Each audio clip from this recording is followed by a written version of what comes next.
What if you could help others to find the power to heal themselves, physically, emotionally, and spiritually? When I started teaching my classes, it was in 2002, and I was just doing the past life regressions and contacting the subconscious part. But then as the time went on and we found how powerful this was and what we could do with it, a lot of the students began saying, you know, advanced past life regression doesn't really tell what it's all about. This is so much more than that. We think you should change the name. So it was a few years ago we decided to change the name to Quantum Healing Hypnosis Technique. And this is the healing technique that we've now been teaching it, well, since 2002, that's 12 years. What if you could time travel with them, visit mythical places or angelic realms, other worlds, other galaxies, help others to speak to their higher selves? You can. Dolores has taught thousands of people from across the world how to use QHHT, and now you can learn her method by going directly to dolorescannon.com. And don't forget to mention the discount code MORETALKS.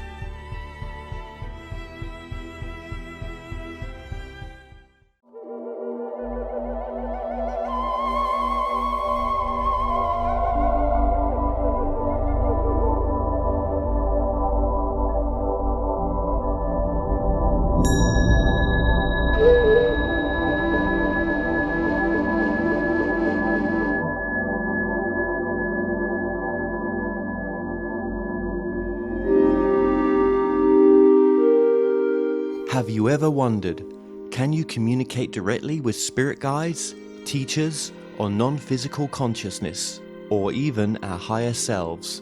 What would they tell us? My name is Kevin Moore, and since 2015, I started to practice a form of communication which is termed channeling. I have been interviewing experts on my talk show to find out, does life continue after we die? And can we communicate with those that have crossed over? With each expert I spoke to, they all had different ideas. Is there knowledge from the past which could be shared with the present moment? So I thought, why not just speak to the non-physical world directly through channelers around the world? And that's what I set out to do.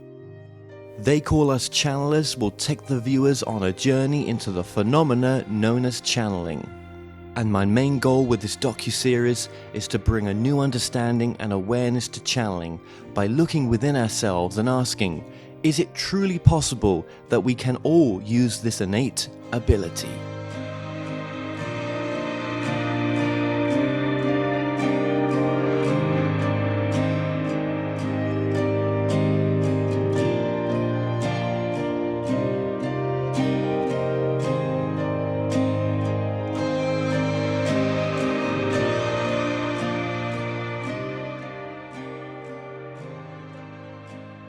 I'm Laura Boone, and I'm a multi-dimensional channel.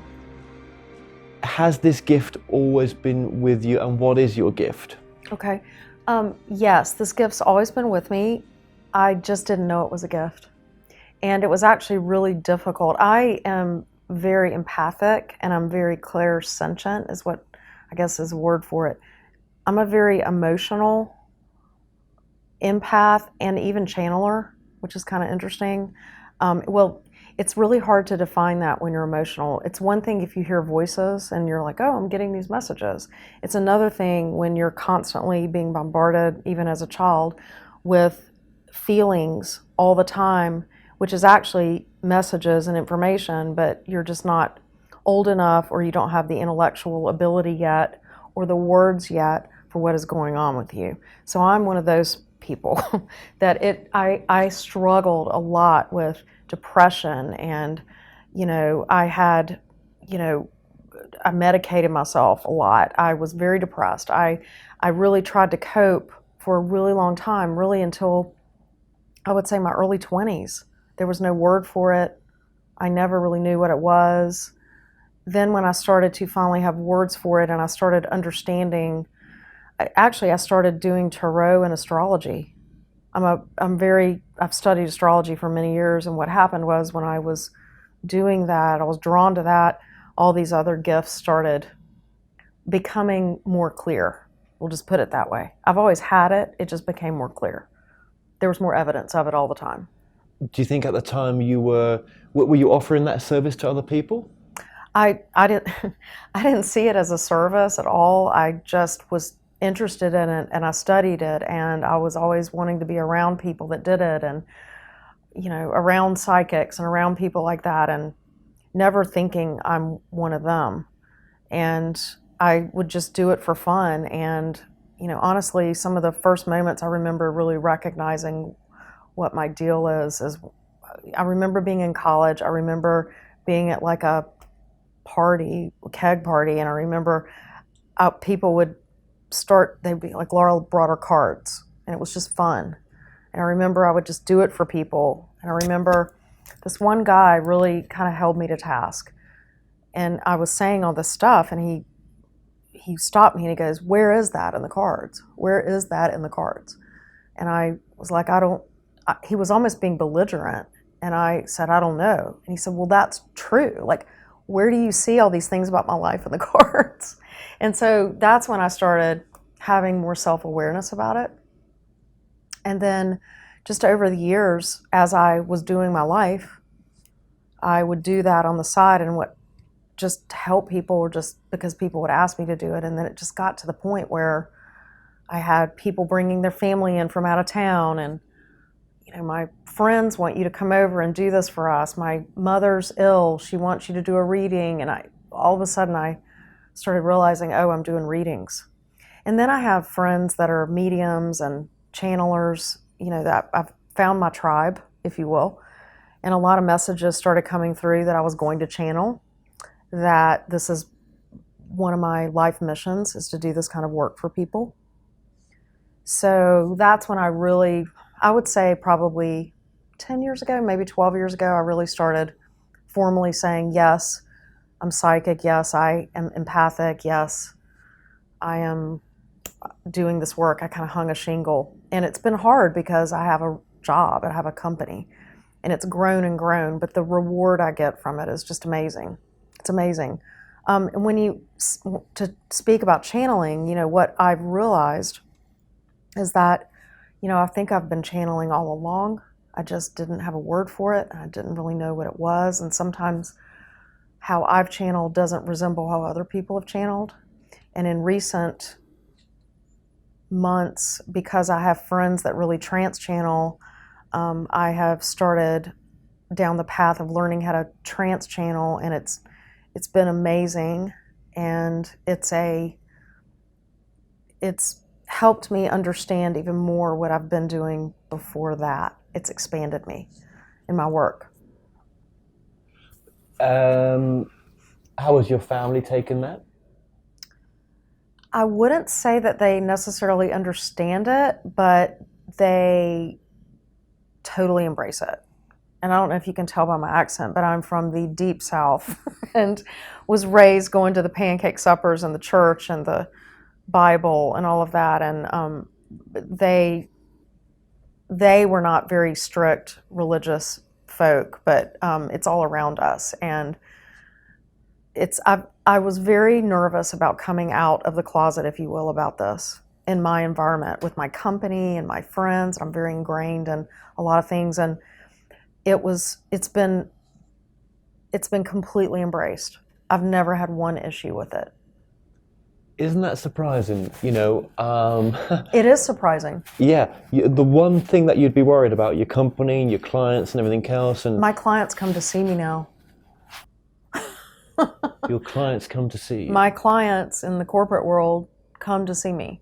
My clients, at first it was whispers because I would not talk about it, okay? Because I work with Fortune 500 companies. I mean, I have a very corporate company. And I would have people say, Laura, I heard you do this. Is it true? And they would be my client. I would say, well, yeah, I mean, I'm not going to lie about it. So I would say, yep, I do. And they would say, well, would you do it for me? And I have a business partner. I really talked to my business partner about it. And I said, if I really come out of the closet about this, are you going to be okay with it? Because it affects her company too. We're 50-50 owners. And she said, I'm 110% behind it. Go for it. It's your gift. It's your gift, and I stand behind you, and it probably is more important than the company. Or maybe, she's wonderful. And she said, maybe the company is to help you have a platform to reach more people.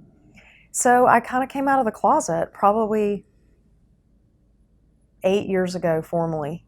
And, I certainly don't stand up in a corporate presentation and say, oh, by the way, I channel. It doesn't come up like that. But I don't not talk about it, and it's really actually helped my business in a lot of ways. People are ready for this in our culture. People are ready for it. It's been unbelievable. The most conservative people, the most powerful people, parents that go to a Baptist church, they think their children might have this gift, they come to me. I think it's really interesting being in my seat at the table where I'm in a closed room and I'm meeting these people and they're coming through my room and they're just from all walks of life. They're from all strata of our society. It's very private who I see. I don't talk about it. They know. I don't think a lot of those people would even want necessarily for everybody to know that they've come to see me, but they're all ready to be awakened. So many people. That's incredible, isn't it? It's been so rewarding for me, and it's such a window into kind of a swath of society for me that is such a gift to me, that helps me have faith about where civilization's going. Do you think having the business, it allows you to have one foot in this reality and one foot in the spiritual reality? It keeps you grounded? I think it keeps, I just think I am grounded. Honestly, the life that I'm living now is just simply what I have manifested. It's Laura, and it's what I do and who I am individually. And so therefore, that's what my life is. I'm good at business. I enjoy it. I like competition. I'm also very spiritual. I want to help people. I'm an emotional empath. I work in my business and in business in a very emotional way. I bring emotion into the workplace, which is, I think that's the cutting edge too. I really do. It's no longer, that phrase that came up in the 80s, I think, I remember being raised on it, it's just business. In other words, that's an excuse to not even worry about your emotional impact on your employees or your clients or whatever else. I remember Wall Street, that movie where, they would go strip companies and you would see the emotional turmoil and they were almost like heroes. It's just business, therefore I can do it. And I think the polar opposite is true. I think that the more aware and responsible you are about your emotional impact, the more emotionally connected you are with your clients, the more emotionally connected you are with the services you're providing, the end result, the more successful you're going to become. And that has certainly been true for us. What have you actually been, what is channeling to you? Well, I'm an empath, and I'm also clairvoyant and clairsentient, and what's my experience has been, the more I do this work, the more my abilities grow. And so I see past lives, I have started to really see entities, I connect with people's loved ones that have crossed over as well as their guides, so they're not at the human level, they're at a higher level. I have in my tribe, I have people that have gone before me who have been channeling a lot. That's really the first time I didn't even know what it was. I'd never seen anybody channel. I wasn't into that, didn't know about it. So when my good friend, who's a psychic, was channeling, I literally felt this calling in my heart. I saw it, and I went, I want to do that. I'm going to do that. I'm supposed to do that. It was this knowing. So as I've been doing that work, what's happened is I understand my previous work more. I think my previous work is getting better. it literally opens the channels. They call it channeling. I think it truly is almost like I'm adding more fibers to my highway to the other realm. And I also have met entities. I mean, it's just been very interesting it's a clearer connection, if you will. So you asked me a question, how do I channel? I am trance channeling. I've been getting into a deep meditative state and then letting entities speak through me. And I know people use the term lucid channeling. At this point, I am still there and I'm observing. That's the experience I'm having as people speak through me, and it's an interesting process that's been developed by my guides as to how that happens. I have, in the last couple of times I've channeled, had moments where I don't remember what is being said. In other words, my Laura consciousness kind of realizes that I haven't been listening. Like when you're daydreaming at a movie. And so I kind of whip back and go, oh, because I want to hear what's being said. It's so interesting. But I think my goal would be to not be there, because I think that's when it's really, really clear. How do you learn trance channeling? Well, I've had help. I've had help with one of my dear friends who is a very great channeler. She helped coach me. But it's really just,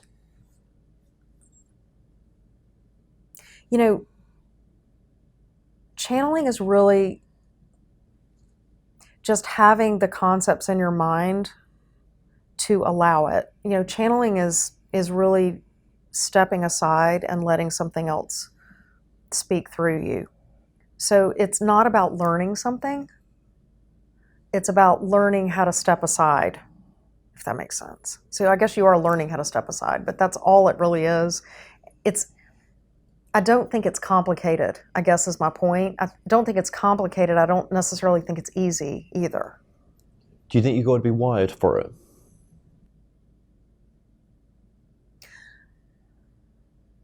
No, I think that it's easier if you're wired for it to get there more quickly. I believe that we are like radios.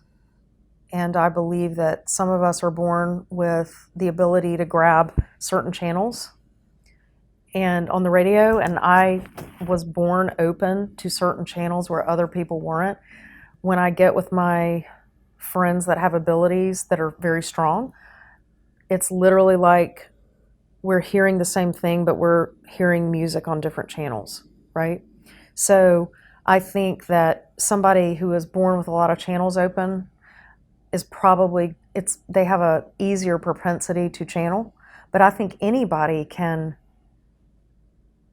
take certain steps and go through certain avenues to grab that, to hear that station and to translate that station, because I think we're all a part of that station. We're all a part of the energy. Do you think you've done this in past lives? Yes, I know I have. I before I started channeling, before I even really started doing this work, I saw my past lives, and I didn't really understand what that was. Once I started having the language for it, I actually, that's something I do, I'm good at actually, even with clients, is seeing past lives. I worked a lot with my own past lives, and it helped heal me. Brian Weiss, I believe, Brian Weiss is wonderful, but Gary Zukov has some interesting books. Brian Weiss actually does too, in terms of using your past lives to heal. And that, I have had a lot of experience with that reality, if that makes sense, awareness of that way to jump and heal. And I've helped other people heal by being able to see their life and it resonate with them. And I'm an empath, so my work is very emotional. It's less intellectual. Well, I wonder if you're like Brian Wise, when he's taking people to past lives or in the in-between life stage, it's just going to the same places where we channel. Yes. Like when people get hypnotized and they are speaking, I think they're just hypnosis or that process for them helped them step aside. I mean, I think that's all it really is.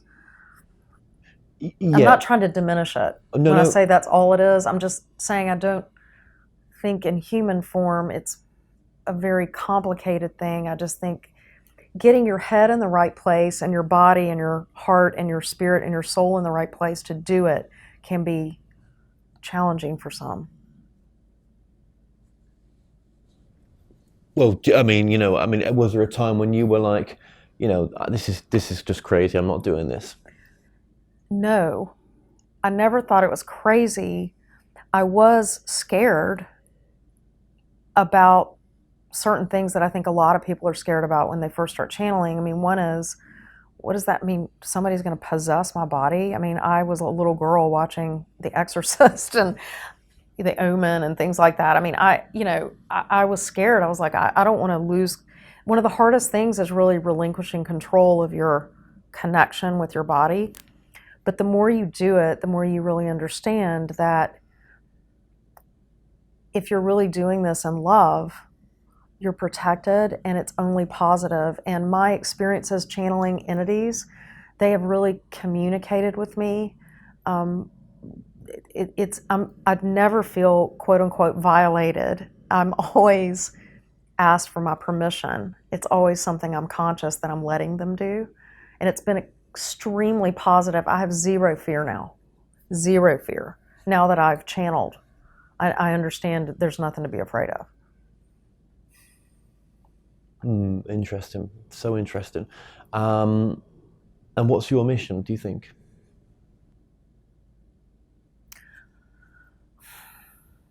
I'm a very, my antenna, my receptor for this information is very emotional. And I believe that that's one of the strongest and biggest and purest forms of communication from that realm, if you will. And so when I get with people, I mean, a lot of times when I start to work with people, they just get really emotional and they don't even know why, if that makes sense. Like I help them get in touch with their emotional information. So that's a different way. Some people do it in a really intellectual way, but for me, it's feeling information. And I help. So what is my mission? My mission is to help people remember that they are a part of the consciousness. They're a part of something much bigger. And wake up emotionally to that emotional consciousness. Do you think it changes the planet much by waking up? I think it could save the world. Because when you wake up, you can't help but feel that you're connected with others and feel the impact that you have on others. If everyone just felt a little bit, first of all, thawed themselves, right, and weren't disassociated to their own lives and their own feelings, they would immediately understand when they say something, do something, ignore something, how that impacts another. So I think the world would change. I think everybody would have they would make different choices if they were more empathic. Why channeling, do you think? Why channeling to bring this information through? Why couldn't it come through some other way? I think it can. I think it does. I think musicians channel. I think writers channel. I'm a very artistic person and I went to art school and I'm from the arts, and the more I do this, the more I recognize that there's channeling in so many different languages. I mean, I believe that there are different languages that you can use with channeled material. I think, again, music, writing, touching, energy work, intellectual pursuits. I mean, some people really need to hear how things are constructed intellectually, and that's their gateway. I think there are many different gateways. I think nature, for God's sake, I think you can walk outside and garden and understand. Do you think, though, that for you to bring a certain level of information through, so maybe it was scientific or whatever, you'd need that framework for them to work with you. You'd need some of that understanding for them to work with you. to make that a comfortable transfer of information? Yes. I believe that people, their higher selves, their souls, their energy, they're attracted to the form of information that they need to learn. I believe that the people that happen to sit in the chair in front of me and I work with, or the people that listen to me channel, they are there because I am going to say it in the right way, channel it the right way, help them feel it in the right way to help them heal. I mean, I know that's what's happened for me. I've been drawn to the people that are going to heal me or the things I need to know and learn. Where would you like to see your work going in a few years' time? Well, right now I'm really interested in, like, the juice, if you will, is in the entities that I'm meeting and some of the information that's coming through that way. It's been really interesting and exciting to have. It's a different, more clear way to get things. You know what it is? They have more creativity in what they say and how they say it when you're channeling. It's not going through as much of my filter. How has this work changed you as a person? Oh my gosh, well, for one thing, it's helped me. I mean, for me, I don't need to go to church anymore. I just channel and do my readings because I am immediately reminded of the fact that there's love and spirit all around us, the fact that there's help all around us, the fact that there's a higher intelligence around us. So just it's a treat and an amazing gift for me that my faith gets stronger and my consciousness is just more at peace. I mean, when people die now, I want to throw a part. I mean, I don't talk about it like I used to people because I want to respect that they're sad. But I just have no concern that it's a happy thing. That makes sense. Absolutely. And for yourself then, obviously with the clairvoyant side as well, some of the C's that you mentioned there, what's that do to you when in the readings? And so when you're giving a channeling reading, that must add something to it. Oh my gosh, yes. That's a really great point because for me, I'm so empathic. A lot of the messages, they try to connect with me through emotions. So a lot of the entities use emotions, and then I have to try to form words when I'm channeling, if that makes sense, to express it. And at the same time, I'm very clairvoyant. So I literally see the most gorgeous movies. So this started when you was with anyone, when this gift came in? I was probably born with it, I guess. I mean, I remember as far back as I can remember being very empathic and very having crazy dreams and feeling very overwhelmed and very just not having any filters. It's been a very, as far as little as I could be. So I think at different stages of development, I recognized it in different ways, but as far back as I can remember. Did your parents understand? No, and nor did I. They had no idea. I mean, it wasn't until I was an adult they were like, "What? You're psychic? What is that? What does that mean? Like, when did this happen?" And I was like, "Well, it's always happened." Like, I just didn't know what to call it. I mean, a lot of it manifested as depression, dread. You know, I would just have this feeling of dread and then something would happen and I'd be like, but now I go, oh, that's what it is. Now I feel these feelings and I'm like, something's happening. Somebody I love is in pain. Something's going on. I just don't know about it yet. Everything's fine, Laura. You just don't know about it yet. I'll even call people. Is everything okay? Eventually, if I have a list of people I'm extremely close to, eventually I'll light on the right one. So I've just learned how to recognize it. So you've always had this gift? Yes. I've always had this gift. But parents didn't recognize it? Parents didn't recognize it. I didn't recognize it. Even though there were times when I would have a psychic dream and it would happen. I mean, I had a dream about the tsunami 2 weeks before it happened, the one in Asia, the big, huge one. And I would, I say a dream, but I was kind of awake too. And I would usually get really cold before I would get a premonition. And then I felt all the sadness, just the emotion of it. And I saw pictures of it in my head, and I didn't know what it was. And then 2 weeks later, and I felt terrible for 2 weeks. So you was a very sensitive person growing up? Yes. Yes. What did that do when it came to boyfriends and stuff? Well, I am very artistic, so I would typically be with artist types I would have to be with some artist types that would be okay with me being very emotional. I would need either a lot of space or a lot of connection.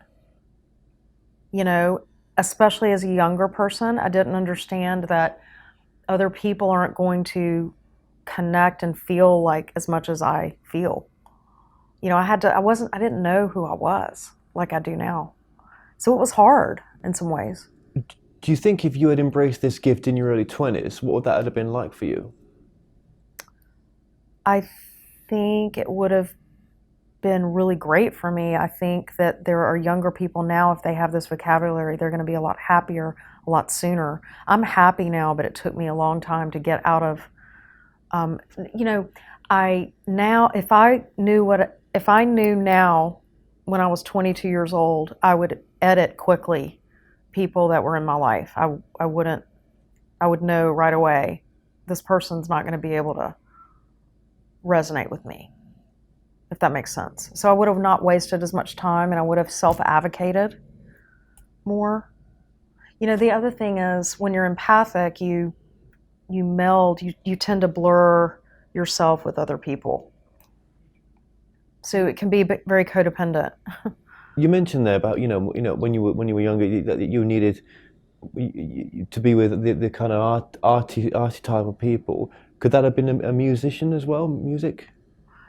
I was mainly with musicians. Mainly. Very much so.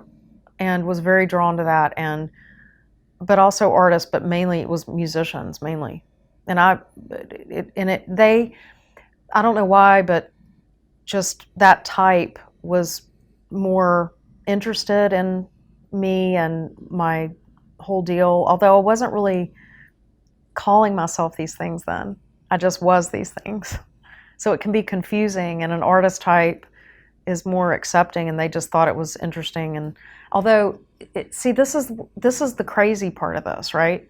So here I am in my early 20s, and their dead parents would come to talk to me and give them messages. And I don't know why there wasn't a consciousness of, they would have the entities in the house. I live in Atlanta, and I had this one boyfriend who lived on a battleground. I mean, there's so many neighborhoods with battlegrounds in Atlanta, and these entities would come to me, and it would just torture us for me to sleep there. But I don't know why there just wasn't an acceptance, like, oh, wait a minute, you're very sensitive. This is a part of, it just took a while to get an identity around it.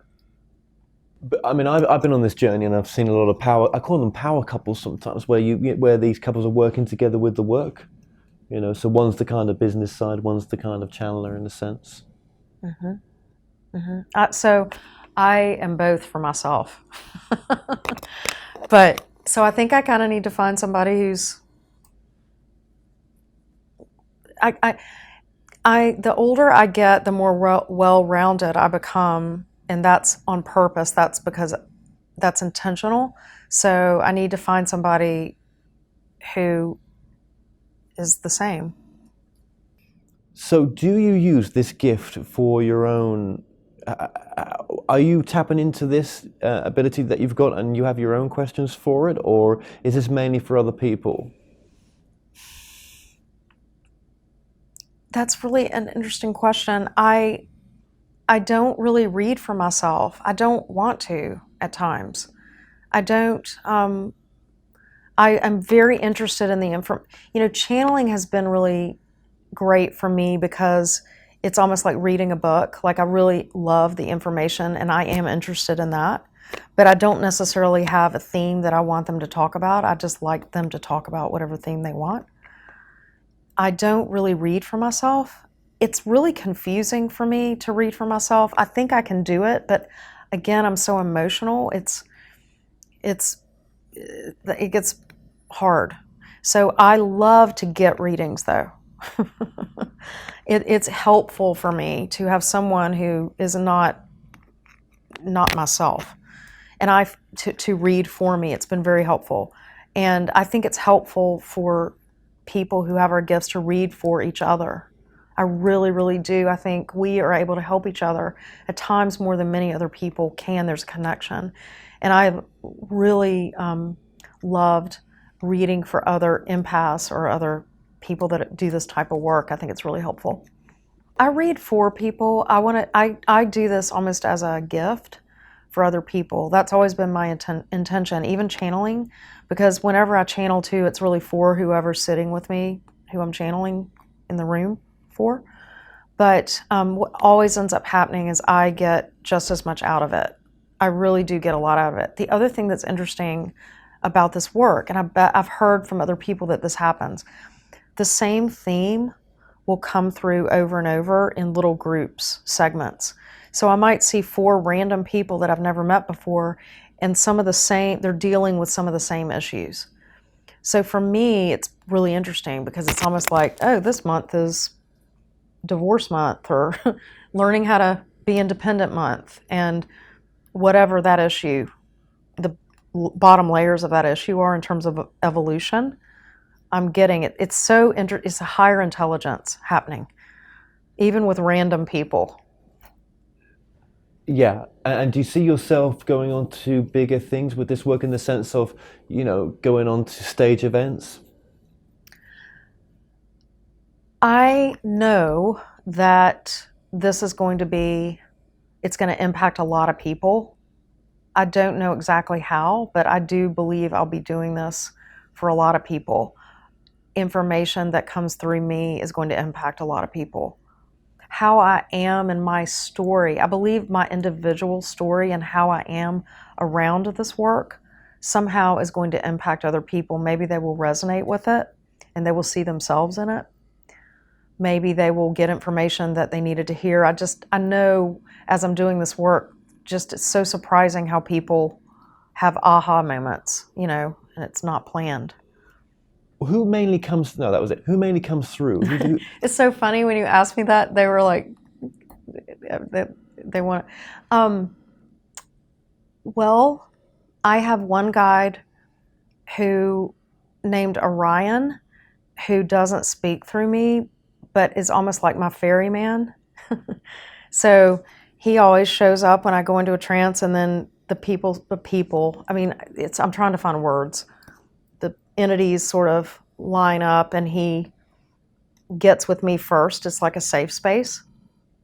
And then he almost presents them to me and says, "You okay with this?"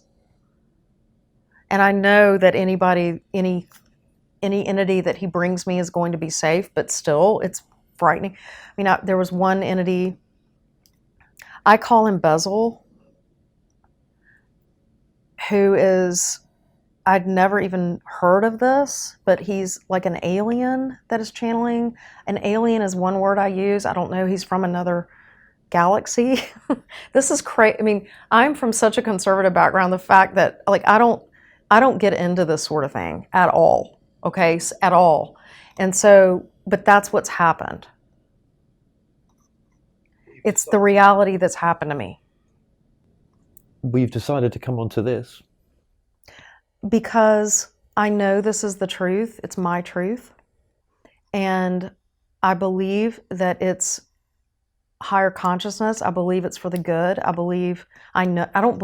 know because I've experienced the fact that these entities want to help us. They are in this with us. So I am fine with saying this because I know that there's going to be somebody out there who resonates with it. But so anyway, bezel, the different entities they seem to have different things that ways that they communicate, or bodies of knowledge that they are into or want to relay. Bezel, he's black and red, and when I'm telling you, the first time I ever saw Bezel, when I was channeling, it was very frightening because he is not human, and I'd never seen anything like that before, and that was one of the scariest moments I've had channeling.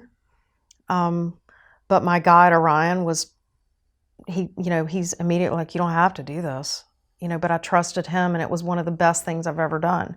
That was such a wonderful moment for me channeling, because it was this moment where I just had to trust something I didn't understand. And, Bezel is one of my favorites and such an amazing energy, and has been on this planet for a long time in many forms. He's very old. I say he. I've had, I call it leaves of Ra. I've had Ra come through a little, like a part of Ra, and I can't remember the name that he used, but Ra is a big entity, and this was a part of Ra that came through. I've had Hatshepsut comes through a lot, which is an Egyptian female Egyptian pharaoh who is very much an entity now, or a big soul now. She's just, oh my gosh. That's the other thing when I talk about these entities, the feeling that you have. It's why I'm doing this, because I'm just trying to express what it makes me feel like. The feeling that they put in your body when you're channeling, it is otherworldly. It's pure love and vibration, and they kind of all have a different vibration, and it's just the most amazing experience. If people are thinking about channeling and they don't ever do this in front of anybody else, to have that experience of an entity like that get in your body, it's one of the best things that's ever happened to me in human form. It's amazing, actually. That's been really, really interesting. And very healing for you? Very healing. They always leave me better than they found me. They do energy work. A lot of my entities, there have been times when I've channeled where I'm not speaking, and especially Hatshepsut does energy healing. So she's working on different people in the room, because I'm almost like a antenna, right? So it's not like they weren't there before I started channeling, but they concentrate all their energy more in a three-dimensional form so that they can reach people in the room, and the room changes, and people talk about, they feel it's almost like Reiki. She does almost like Reiki, but they all, it feels like buzzing in me, and it's very interesting. Normally I like to lay down when I channel, which I thought was the wrong way. And if you're learning to channel, please remove any ideas that anything is the wrong way. Because I was channeling laying down, and a friend of mine said, well, that's how, was it Edgar Cayce? I don't even read all this stuff, you guys. She said, no, Edgar Cayce did exactly what you're doing. And I said, oh, I didn't know that. I was just doing it naturally that way. But anyway, so that's how I do it.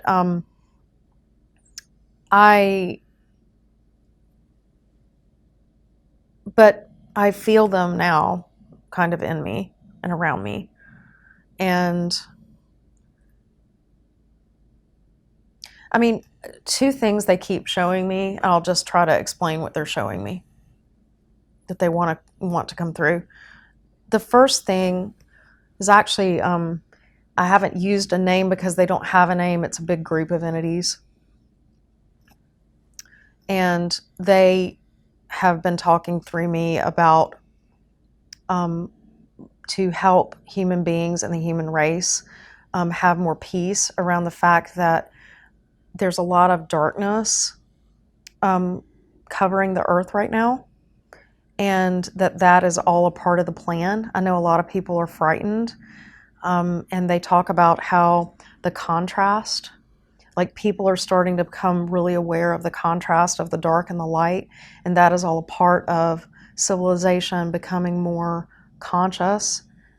Therefore, it can heal itself, because you can't be what you can't see. So that's a very peaceful message, but it is also saying, brace yourselves, because the darkness, we've got to have more darkness on this planet before we are going to be able to really wake up.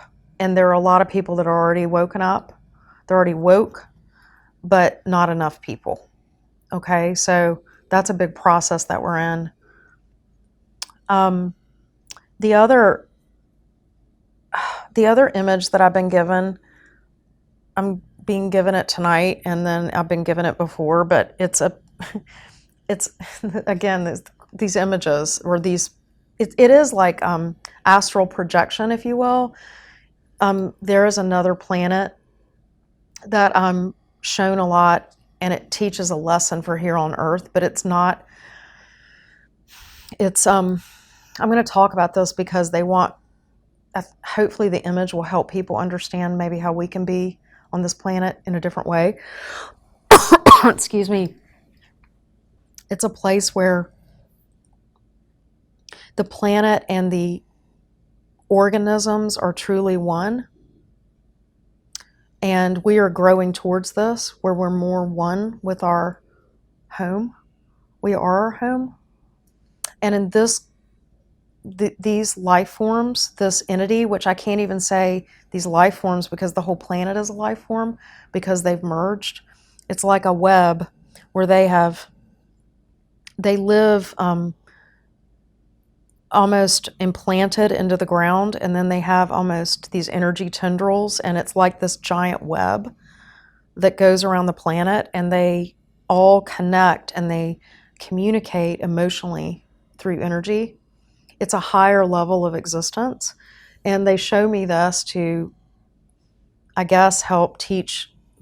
When I see that, I see the Earth, and I see how we are not doing that, like how we're still separate from our planet. Even physically, we're separate from our planet, and how as we evolve, it's going to become more seamless between Earth and ourselves and each other. Does that sound so crazy, what I just described? When I'm an empath, and they communicate to me through emotions, and I think one of the reasons why they showed me this planet or took me to this planet is because it's a very emotional planet, and they speak through feelings there. They have evolved in that complete direction. And I think there are different ways to evolve, but they've evolved it's like an emotion planet, but it's physical too.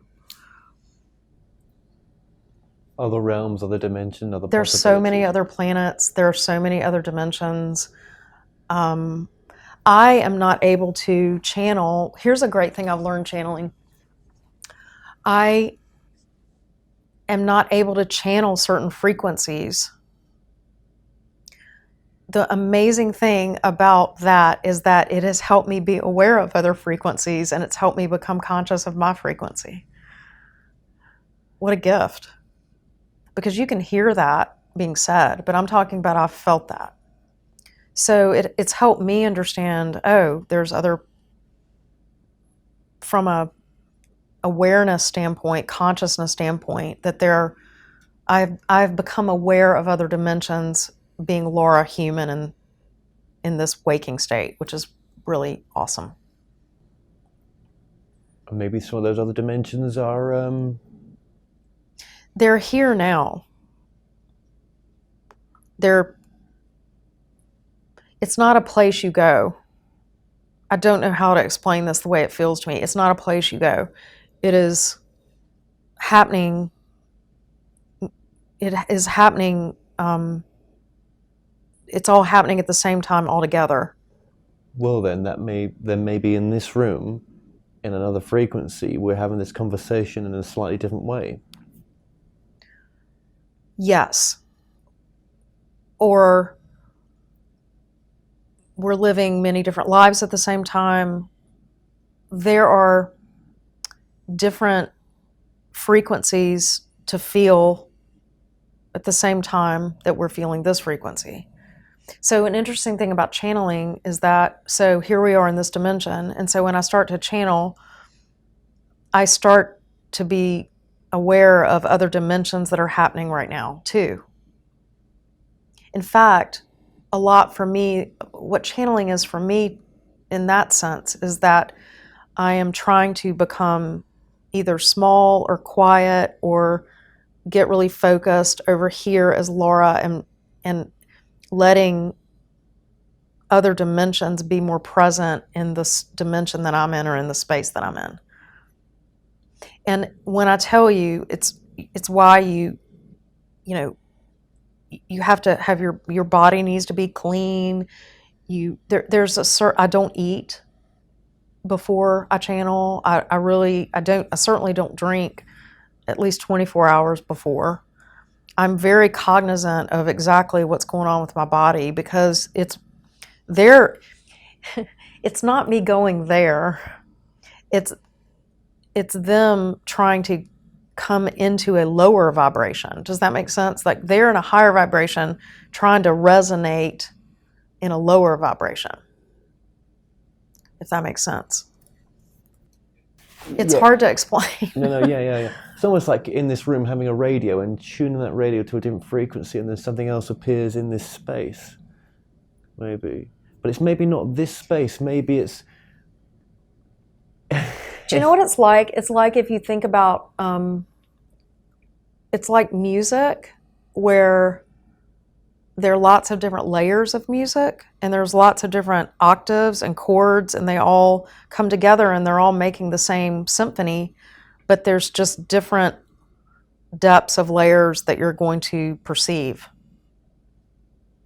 Or a painting where, there's a painting of a chair, or I think when people say that they took LSD, I mean, it's a little bit like that for me when I channel. I've never even done LSD, but when people have described it, the Aldous Huxley had that book, The Doors of Perception. When I channel, it's very much like I start having multiple tracks that I'm perceiving at the same time. So it's like I'm having a movie here, and the little consciousness of Laura's over here, and then I'm seeing entities here, and then all of a sudden I'm feeling this vibration because an entity's getting in me, and then they're talking. I get real busy when I channel. It gets real busy. But I don't think Edgar Casey would have had this kind of conversation back in his day. So what are we waking up from? It's like the more information we bring through, the more we evolve this, or the more we're able to go deeper with it, the more it's an expansion out of the confinements of who we really are.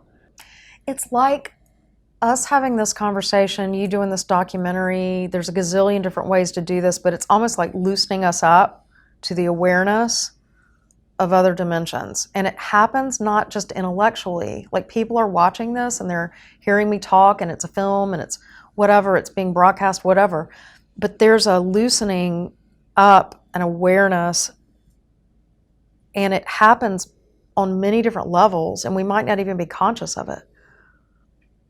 Me channeling and doing this work actually has opened me up on different levels, and I feel it. I feel them working on me. I feel things opening in me, and it's not something that is my intention. It's like, okay, here's what it's like. The more I've channeled, the more I notice things like I scrape myself and I get a scab. I think about Eckhart Tolle. The smallest things, all of a sudden, I see all the energy in it, and I see, what heals us? What is that? How do the flowers come up out of the ground? The more I've channeled, the more I just am like, oh, there it is. It's not something I'm trying to do. The human body, just, the digestive system just working. How do we heal? What is that? A doctor can't tell you that. They can tell you the mechanics of it. I've read actually a lot of essays of it because I'm really into this. It resonates with me. They don't know the engine behind the energy of how we heal. You can't read that in a book. It's a mystery. The mystery is source, the mystery is God. The mystery is this energy that is constantly flowing.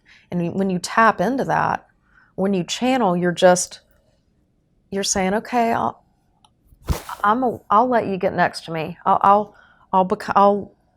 will try to turn my consciousness back. It's why people meditate, because I have to meditate. I quiet my mind, and I say, okay, I'm going to quiet all this down, and I'm just going to be willing and remove fear and ask to be a part of the healing, to be a part of that source. How can I asked to be of service, is what I ask. Would it matter if you hadn't have asked that? I think some people, their radio signals are coming in and they're not maybe very evolved, or they aren't as concerned about being of service. I think you can still have these abilities and not feel like you want to be of service. But I think the more you have these abilities, the more in touch you are, the more you listen, the more in touch you are with that's really what it's all about. It's about love. Well, we're all going to go back home, aren't we? We're all going back to the same place. Not one of us is going anywhere different. Here's what is really interesting. I used to think of it that way. Now I think of it as we already are. We're just not able to be aware of as much as I believe we will be when we're not in physical form. And then you get to the point, well, if we are, and if this is heaven already, when we've already crossed over, why are we giving ourselves this illusion that we haven't? I believe that there is, and information's been channeled, and I've read things, and it resonates with me that I believe, and I love Abraham. Now that I've started channeling, I've been getting into some of that work in it. And even some of my guides have talked about the fact that this planet, this human experience, I believe is about contrast. And I believe that it's a very special experiment here. And I think it's about feeling both sides separately so that you can really, it's almost like, I went to design school and there was this whole movement in the late 80s, early 90s called deconstructivism, if anybody's heard of that. I think that's what the human experiment spiritually is about. It's about pulling things apart separately so that you can look at them individually and give them attention individually. I think our emotions are very separate here. So we can study hate, we can study love, we can study racism, we can study separateness. I think there's something, I think we're all here in a big experiment. And pain, pain is a great tool for us to understand. But what's the freedom out of any of that? What's the freedom to live something that's kind of middle ground in actually not avoiding those things, but actually happiness? Where's that part? The freedom comes when you look at it as an experiment. And I don't mean be disassociated from it, but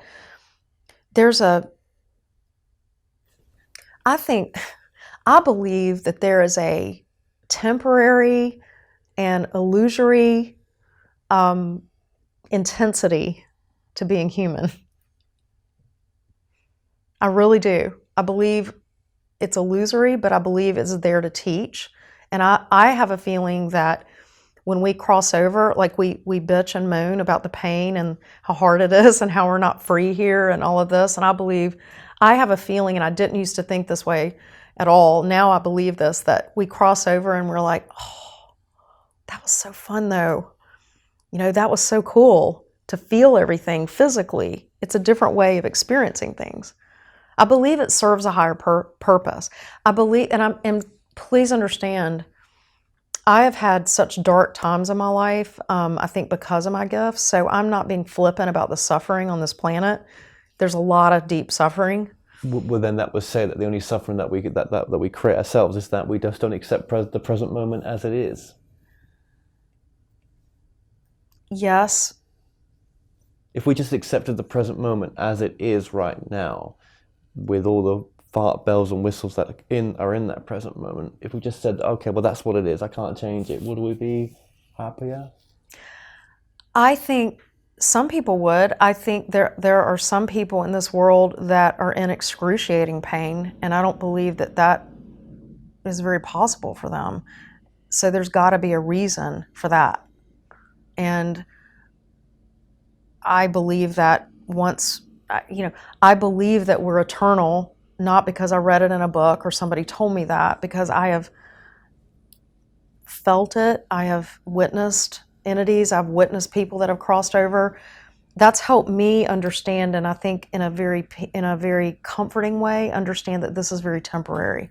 What if none of that was true, and the only thing that's come out of this work that you're doing is oneness and love? And none of this was true, but that's obviously what comes out of this work, oneness and love to people. And if that was the only good thing that came out, would that all be worth for the work? Yes. When you feel that oneness and love, it's bigger than it's everything. Then you could ask yourself, well, out of all It's this, intoxicating, it's amazing, yeah. and out of all this, then why do we have to channel just to bring that out? Because it's fun, because it's another way of connecting. I don't think it's for everybody. I don't care if anybody believes me or not, or listens to what I believe or anything like that. I believe that the right people are going to go, oh yeah, that makes sense to me. And I think there are people all over the world getting in touch with something going, that makes sense to me, right? And evolving and expanding. Maybe their last breath that they had just before they passed on, they were like, they got it then. I hope so. But I think it's okay if they don't. I mean, I'm not trying to be existentialist, but like I would say I am existentialist with the next piece, which is I really believe in the afterlife. I really believe that there's a power that's love and God, or whatever you want to call it. I don't, it's, yeah.